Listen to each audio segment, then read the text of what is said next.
What's up, guys? It's the Reality Grizzly. Let's go ahead and jump into this Real Housewives of Potomac reunion, part 1. So the reunion starts off with the topic clearly all the girls can agree on, and that was sex.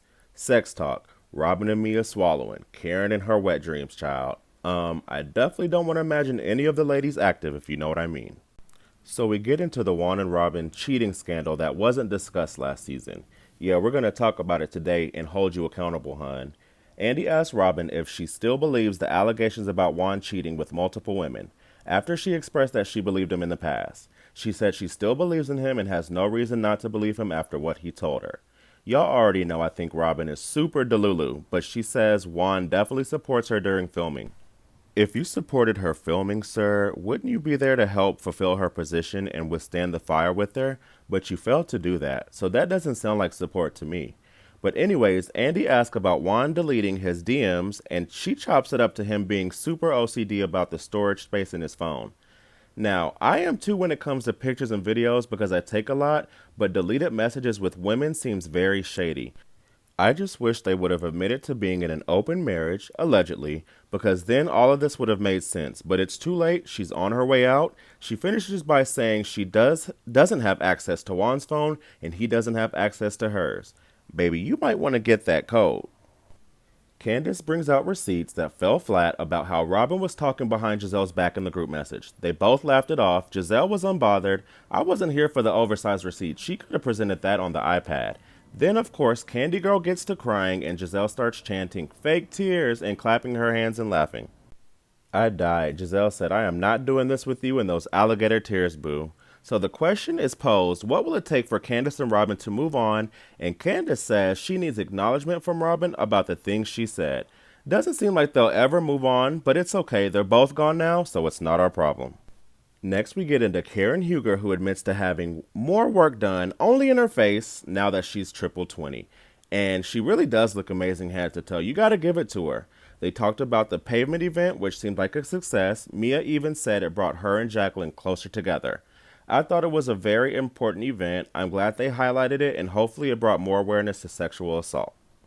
Giselle continues to come for Candace and says after the comments Candace made accusing her of being a colorist, she's been getting hundreds of death threats. Candace said they all received death threats due to the things that they say to each other on the show. Now, I was kind of taken aback. I thought it's crazy that these women are getting actual death threats, like a lot of them. I think it's wrong, immature, and stupid. As fans, we should never get so involved to where death threats are being sent to people we don't know. It's childish, and at the end of the day, it's all entertainment. Anyways, Robin brings up Chris Bassett's alleged limp penis screenshots and DMs, which turns out the woman who accused him of such was lying. Another miserable clout chaser. Andy tried to make one last attempt to bring Candace and Giselle to some kind of resolve.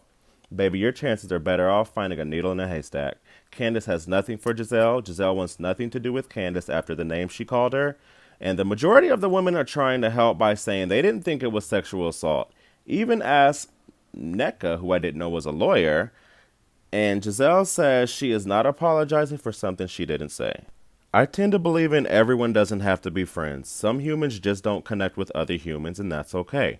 But if you're going to be on a reality show and want it to be successful, you have to at least be able to be cordial, and these two can't even be that.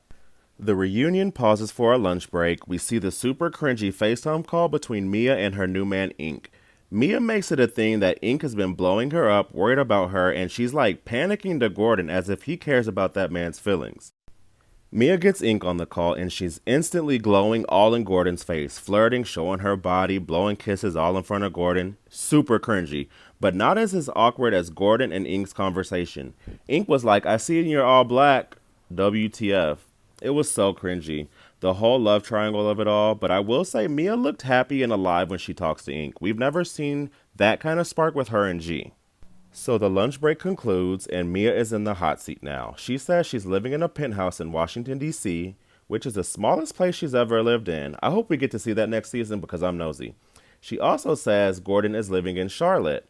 And baby Gordon said, I'm getting far away from this lady. Andy asked Mia, how do you know Ink? Mia tells us her and Ink were high school sweethearts. I didn't know that. But after they graduated, he moved to Atlanta to pursue his career, and the distance broke them up. But she says they always remained in contact. Right before the episode ends, Wendy makes a claim that Gordon called her saying Ink showed up to the house to take Jeremiah, which is Mia's oldest son, because he feels like that's his child and still feels that way to this day, Mia admits. Now this is a mess. We need a paternity test now. How is this even a possibility? Now Mia girl, you know who the father is. So we see a sneak peek of next week's episode and we see the unfortunate passing of Giselle's father. Rest in peace. Then the men come out and Chris Bassett confronts the limp penis picture allegations and Gordon reveals some kind of secret and can't keep it together. He bursts into tears. I wonder what that was all about. What do y'all think Gordon has to reveal? And how do y'all feel about the FaceTime call Mia had with Ink in front of Gordon? Let me know in the comments and don't forget to like and subscribe and I'll check back in with you guys on the next one. Peace out.